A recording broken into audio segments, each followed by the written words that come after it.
Cool. Thanks for having me. Cool. So why don't we start by telling the viewers something about your background and how did you get into watchmaking? So maybe we can go right back to how I sort of sparked interest in watches. I got given a Lanco dress watch when I was 11 years old by my grandparents, my Oma and Opa from my dad's side. And it was, as I said, a Lanco dress watch, quartz, still got it. And ever since then, I sort of collected watches on the side. And funnily enough, one of my first watch businesses, quite funny and quirky story, but you know those claws that, those machines that catch teddy bears mostly? Yeah. So I was in the boarding house, so boarding school in Cape Town, South Africa. That's where I grew up. And I was always looking for ways of making extra money. So I basically figured out how these machines worked.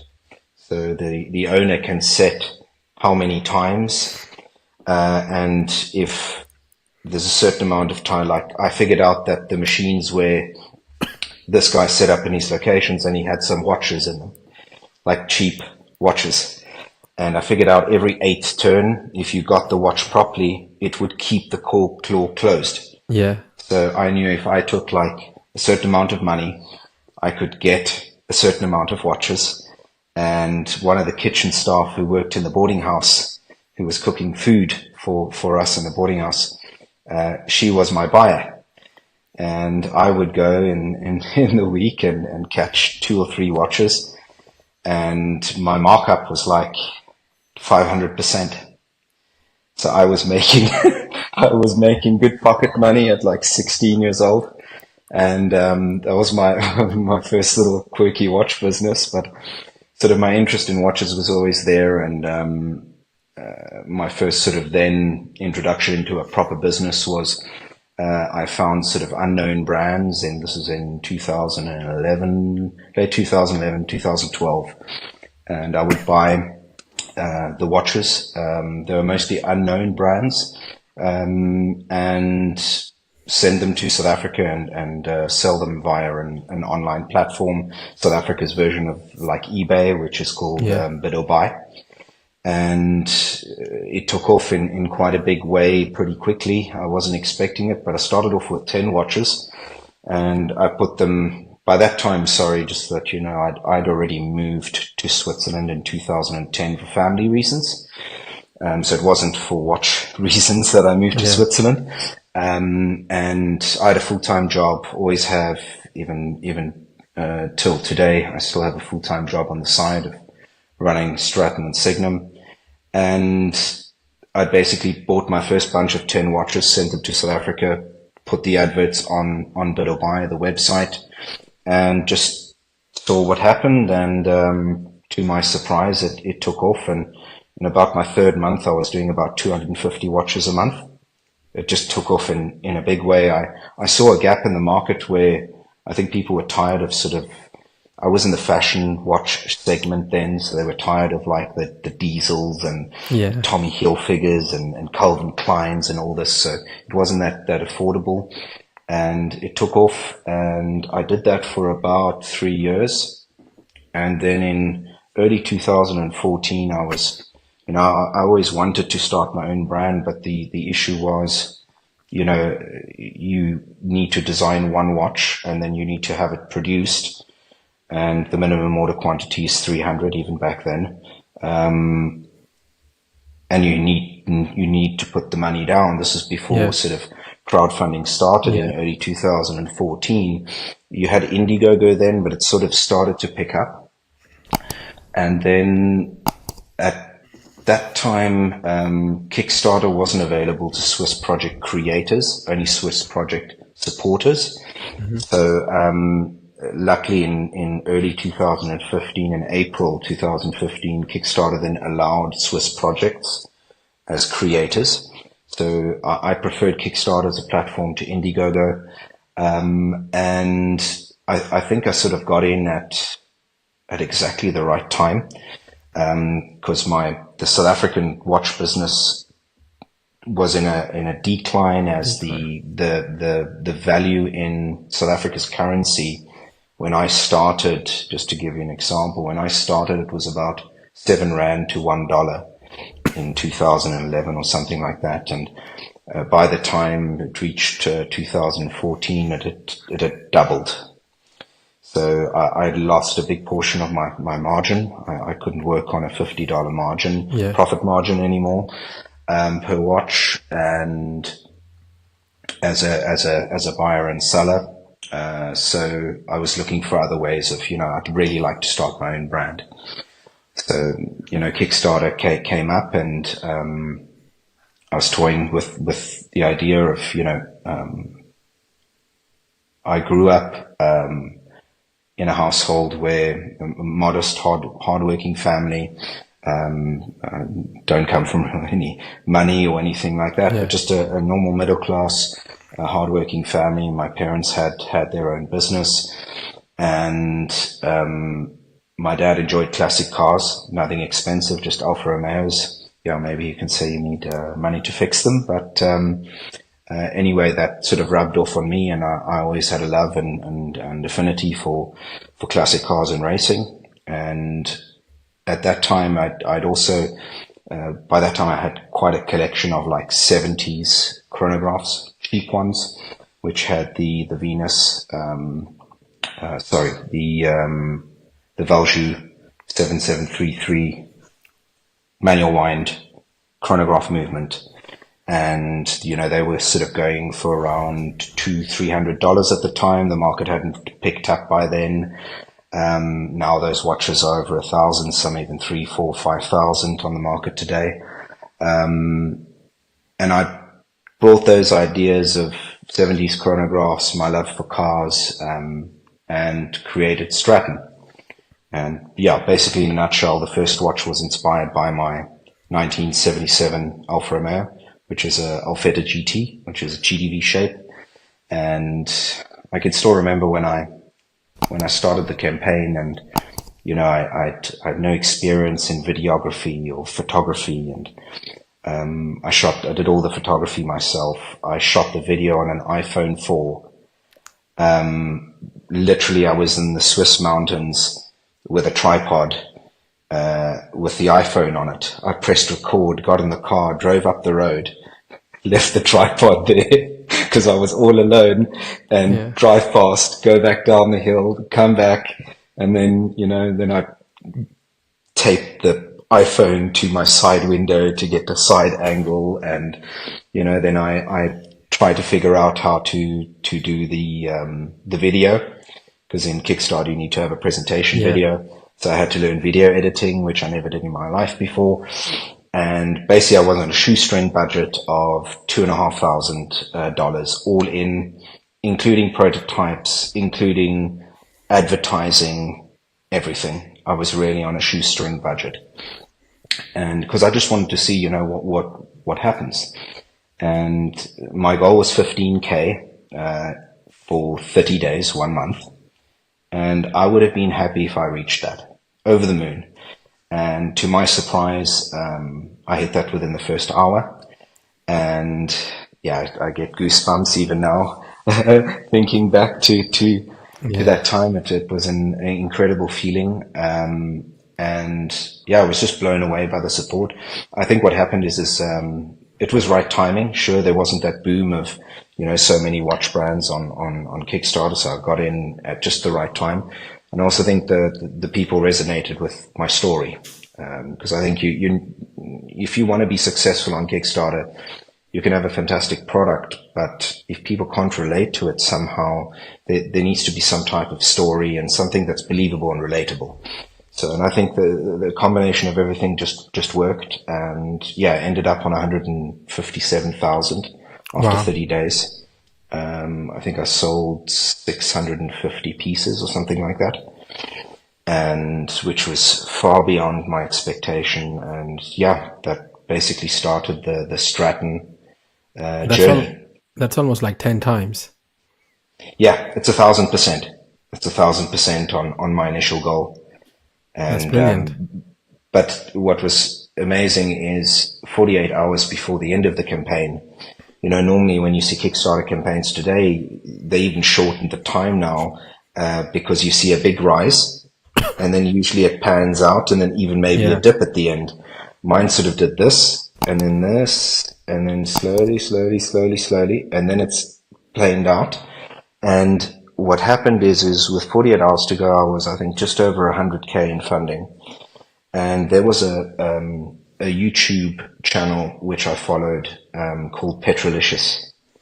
They do sort of like 10-minute videos of owners of their classic car and their car, and they present the car and the owner, and they do sort of like a little interview. And I think they had about 800,000 subscribers at the time, but they also had a website where they did articles, etc. And I contacted the owner at the time of Petrolicious. He's an Alpha guy. And I told him my story. And he said, Carl, we too busy, because I wasn't going to pay. I couldn't pay for anything, right? And with about, I think it was a week to go before the end of the campaign, I contacted him again and I said, look what happened to the campaign. It absolutely blew up. I wanted 15K. We're now on, almost 100,000. Is there something we can do? I think people have sort of resonated with the story, and that's how it's gotten this funding. And he was like, well, okay, let's do it. So they did an article, and it went live 48 hours before the end of the campaign. And I basically did from 100 to 157 in 48 hours. So I did like 50K in funding in the last 48 hours, just because of that, piece of, an editorial that they did in their website about my story. Yeah, that's really interesting, because one of the brands I was working with currently, they were short like last few £100 of that goal. And I posted a story on Instagram, and within a few hours, they met the goal. Fantastic. Like sometimes just a post can help someone. Yeah, truly. Maybe just to carry on from that, after the campaign ended, I didn't even have a website. Even during the campaign, even before the campaign, I didn't have a website. I only had Facebook and Instagram. Yeah. I didn't even have a landing page where you can sign up to email lists, nothing. Once the Kickstarter ended, because of the article, there were still people who missed the deadline that wanted to order. So now I'm like, well, what do I do? So I Googled and found Shopify, and literally within like 6 hours, I had built a basic Straton website. I got it live, and I could start accepting orders. And then to my surprise, one of the guys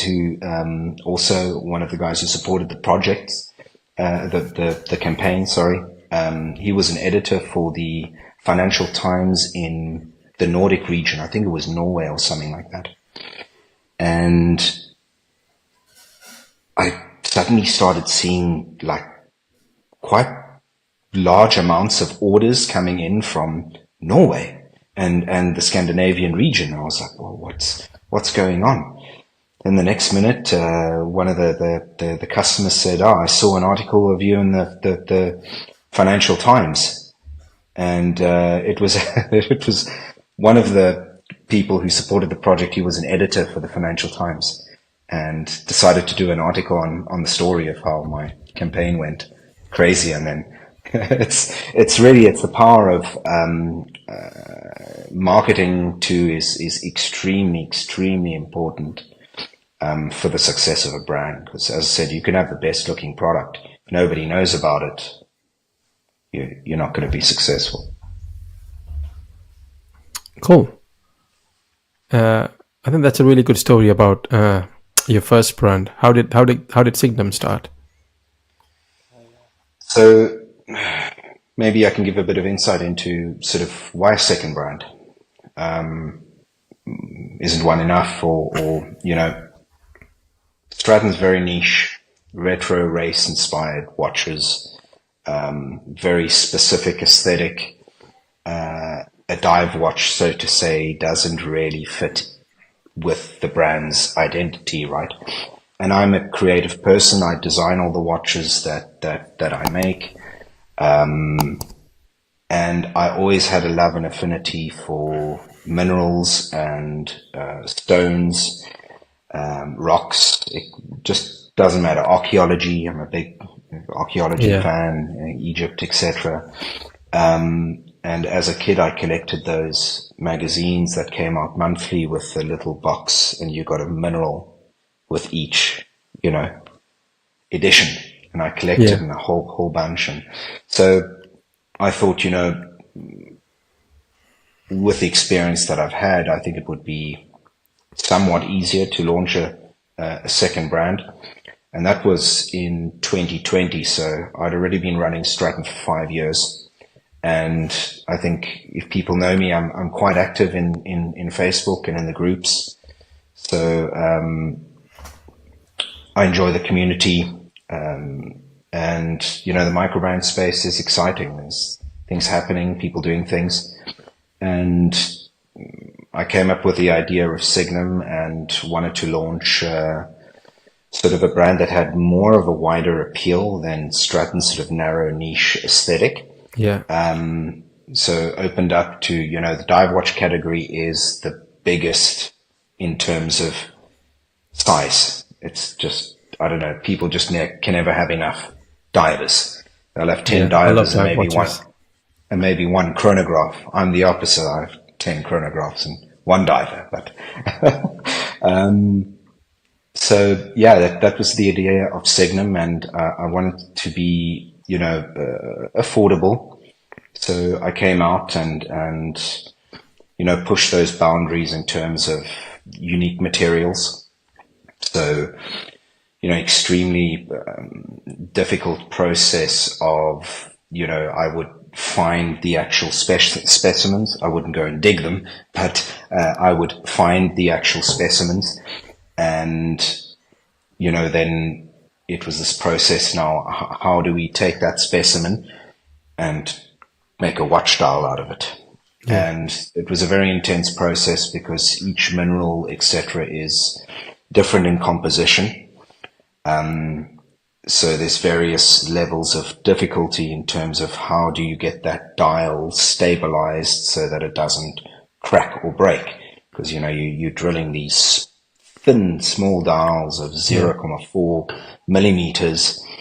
And one of the ones which I did was Labradorite, which is beautiful mineral, actually from Canada, from Labradorite. So Yeah.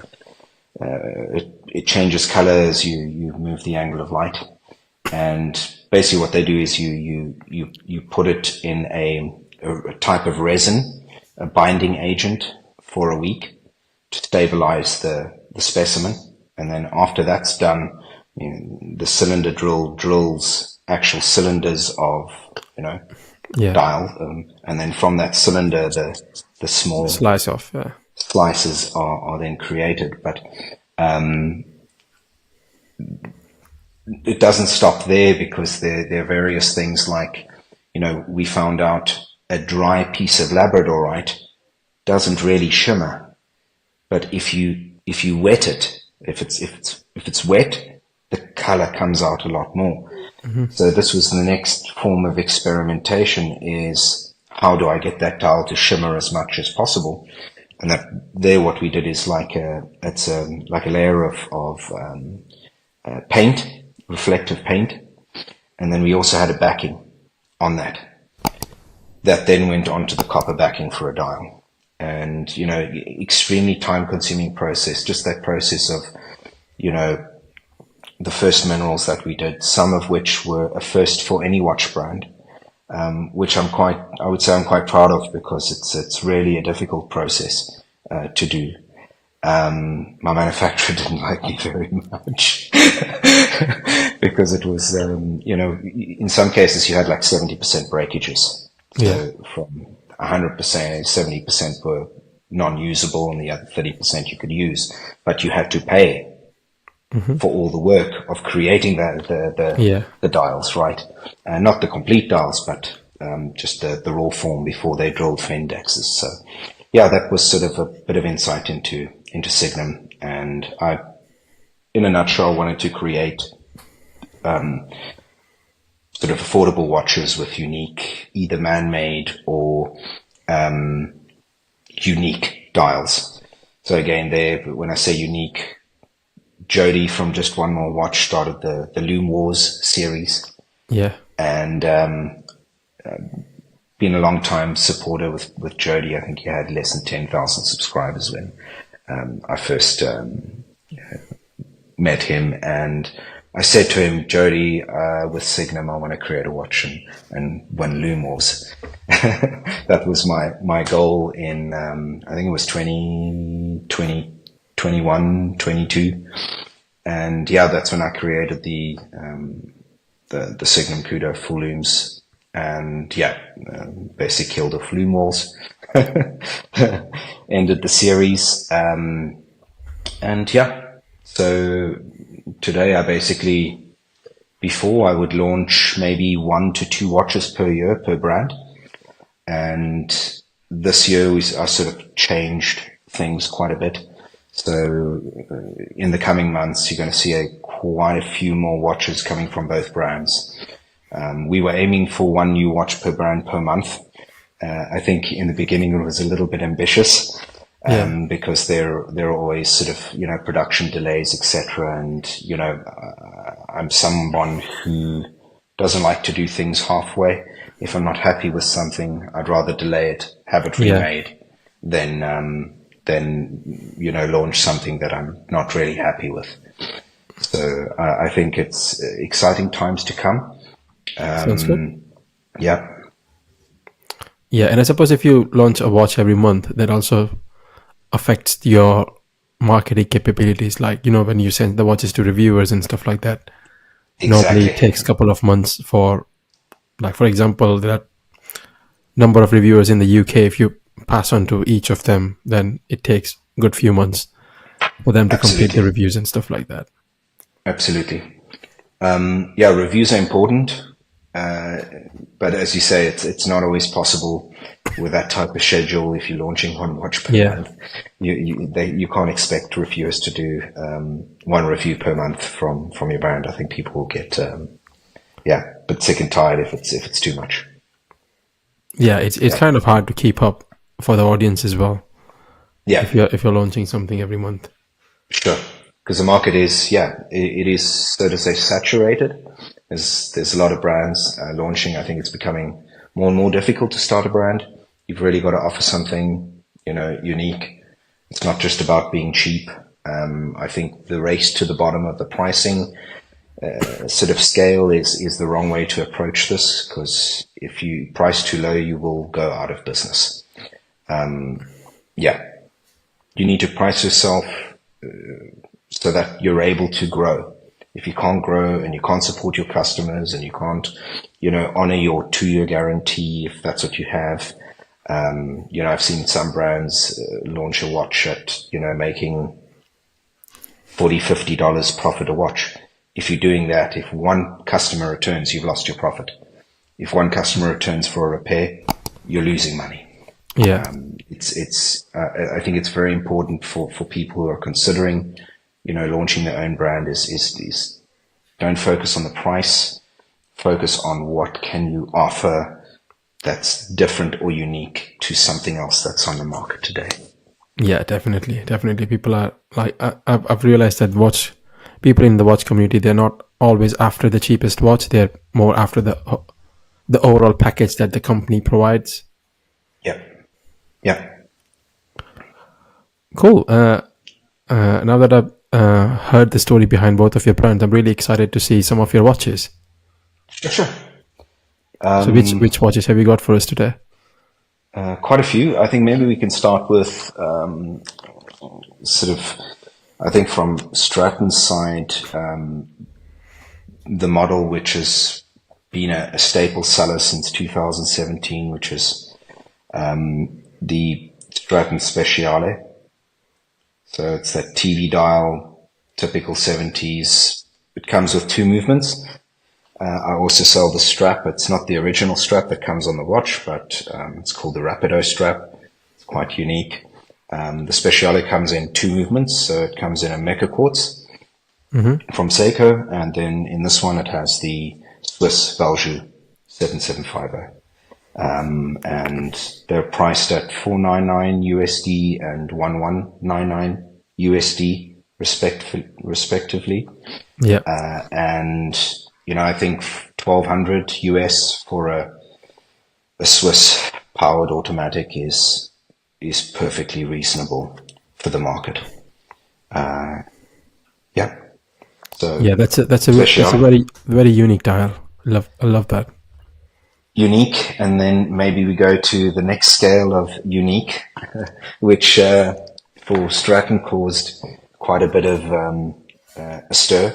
So this is called the Cuff Buster, which is it's a 70s design, which I saw from De Soto's, and basically it was created for pilots and racing drivers who wore long sleeve jackets. And if you wear it, you don't need to pull your sleeve to tell the time. And, yes, it's quirky. Yes, you can say, I know it's, and even in today's market, it's stupid, but, I love it.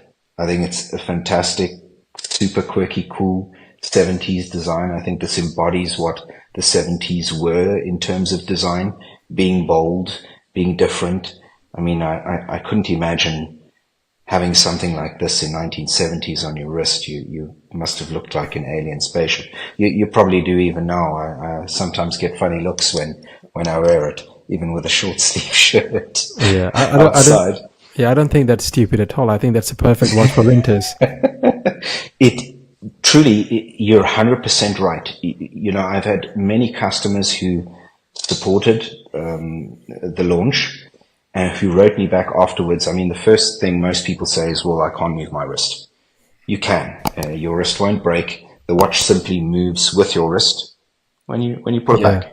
Yes, does it feel a bit weird? Yes, but it's not going to break your wrist, and you can move your wrist around, etc. And they wrote me after receiving it, and in the colder months they used it and said, it's absolutely perfectly functional for the reason it was made. Yeah. You can tell the time without pulling your sleeve back. And in winter you do. You have to pull your sleeve back to tell the time if your watch is underneath, right? So it works. It works. So those are sort of two, I got a few others here.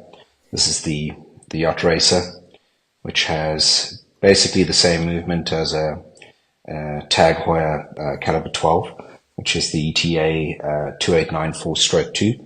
This is my most expensive watch. That's really nice. Yeah.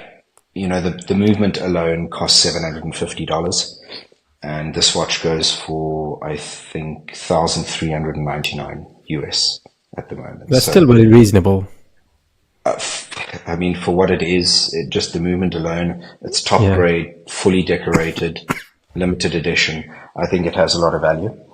And maybe I'll give your viewers an exclusive look into a watch which I think for me holds quite a bit of value, or the design itself.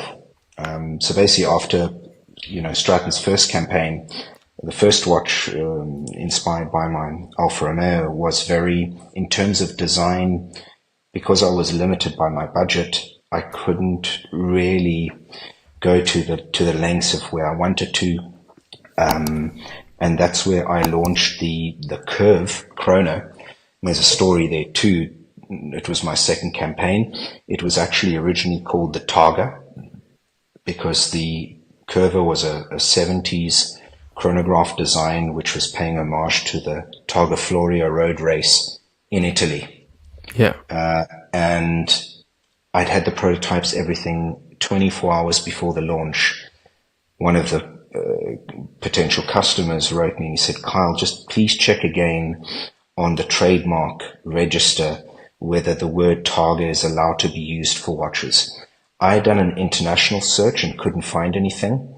But then when I searched on the German side, Porsche had secured the rights to the word Targa for watches. So 24 hours before the launch, I had to call the launch off, and I was completely devastated. I still remember, even again, I get goosebumps thinking of these moments, going back. And what I did is I turned that whole situation into something positive. So I informed all the customers and everything I had built. I told them the complete story, and I said, look, we need to find a new name. So I got the supporters and the customers involved in picking the new name for the watch. And that's where we came up with Curve, which means corner. Yeah. And it has, I think, 175 corners or something in the Targa Florio rotary, or even more. I can't remember, but it's quite a lot. And that's where the Curve launched. And that was in 2016. And it's a watch where I could really, in terms of design, express my aesthetic of like a dream watch. Mm-hmm. And that sold out.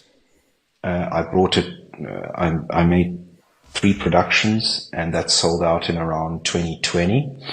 And this year, so just as an exclusive, I'm launching a Mark II version, which is 42 millimeter. And it's powered by an NE86 Seiko column wheel chronograph. And this is it right here. So it's got like there's quite a bit of reflection from the light. It has got AR coating. I could see it, but just, there we go. Sort of a mustard yellow dial. So it's an automatic chronograph. And it's going to be priced at $899 US. And that's a lot of value for an automatic chronograph on the market today. So that's really nice. One of my future releases. It's not launched yet. And I've only been showing sort of real snippets of the watch. So your viewers are already the first to see the complete watch. So that's Signum. That's Straton. I've got a few Signum pieces here. This is the Signum Siege, which is my take on a playful field design. And it's got a green copper turquoise mineral dial. So it's turquoise mineral stone with small pieces of sort of copper veins in it. And it's really thin. So it's only... without the crystal, it's 10 millimeters, and then it's got this box sapphire crystal, which I love, and that's sort of a fun and quirky watch. And maybe to give you your viewers, I'm launching Signum's next watch on the 31st of October, which is this coming Thursday. I'm not sure when this video will go live, but this will be the Signum Cuda Bronze Cathedral. So it comes in 2 colors. That's the brown Cathedral, and then we've got the blue here, which is I think this is the watch that sort of attracted me towards the brand, and that's the reason Kyle is here right now on the podcast. Okay. Cool. So this has so it's just for your viewers and people watching. It's not an actual mosaic dial. I have other watches I launched a few months back which has an actual mosaic. Unfortunately, these stained glass designs, it's almost impossible to get these small little pieces, each individual, because they need to be cut. If it's possible, it would cost like over 10,000 just for the dial. And I'm not in that category or to create that. I don't even think somebody will really attempt such small, I think if it can be done in a bigger setting, but basically it's a form of printing, and then we put a glass covering over it. And then the bezel is really nice. It's mother of pearl, and then it's got an acrylic covering in it, and it really shimmers nicely in the sun at certain angles. People who have got the same watch with the same bezel on the mosaic dials, on the ones I launched a few months ago, got lots of comments on that bezel and how it sort of shimmers in the light. So yeah, that's some watches, and then I've got some other ones here. Steel Cuda, which is a diver. That's an orange full lume dial. Yeah. And it comes in various bezel designs, and yeah. Cool. Those were some really nice watches. Thanks for showing Thanks a the lot. really cool watches and the exclusive look of the new watch. Yeah, thanks. I thought I'd include that just as, yeah. Yeah, really appreciate that. So if any of the viewers wants to buy one of those watches, how do they reach out to your brands? Sure. So, yeah, the two websites, Straton is www.stratonwc.com, and Signum is www.signumwatches.com, all in one. And yeah, or they can reach out directly. It's only me. So if anybody, messages via email or Instagram or Facebook, they'll get an answer from me. So cool. And I'll put all the links in the description as well, so you don't have to memorize everything. Thanks a lot. Yeah. And maybe just as, happy to include a discount code for your followers. We can chat about that after, and you can include that in the description. Yeah. Sounds good. Cool. And to wrap things up, what advice would you give to someone who wants to start their own watch brand? I think what I would say is there should be a genuine interest and love for watches. I think if the person's thinking of doing this just for money, the micro brand segment is the wrong target market. I would say if you really want to go large scale, maybe look at the fashion sort of segment, which is already very saturated. Maybe the market's sort of ready for another disruptive Daniel Wellington style of watch. I think we might see a disruptor in that space again, like Daniel Wellington was 10 years ago. It was around the time when I started. But I think if the micro brand space, I think if you have a genuine passion and enthusiasm for watches, and you have a cool or relatable story or design, it can also be, your story could also be the innovation side. I think it's become more and more difficult to launch a dive watch, which is just a dive watch. Yeah. I think the brands today really need to offer something, where they're pushing the boundaries, trying something different, trying something unique.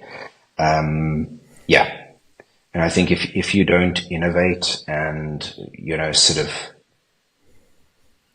maybe even focus on a niche to start with, I think, that's why I think Straton in its own right was successful, because it focuses on a specific niche and caters to a certain aesthetic. Yeah.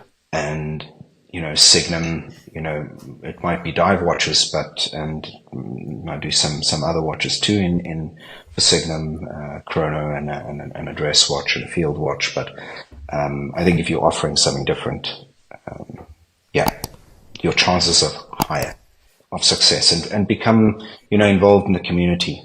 I see sometimes, people join the groups in Facebook and they've launched their campaign or their pre-order already, and it's the first time hearing of them.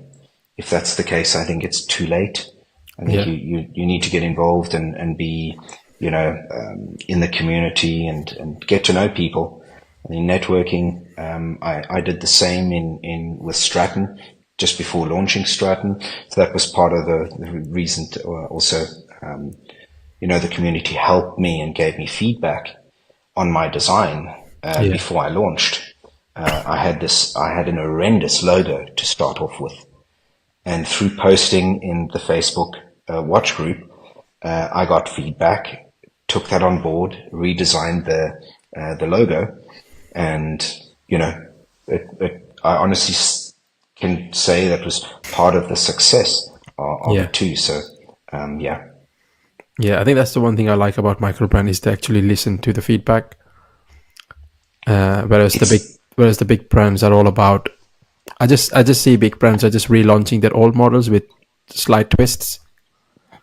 yeah. I Rather, actually think microbrands are the cause of the bigger brands doing relaunches of especially retro style and their older catalog. yeah, Microbrands were some of the first before the rise of the bigger brands doing the same thing, of relaunching sort of especially the retro aesthetic of watches. But I think also it can be a bit as a brand owner, when you're asking for feedback, it's really difficult. You can't expect to please everybody. So when you ask for feedback, and you really need to, in the end, make it a choice for yourself. What do you take on board and what not?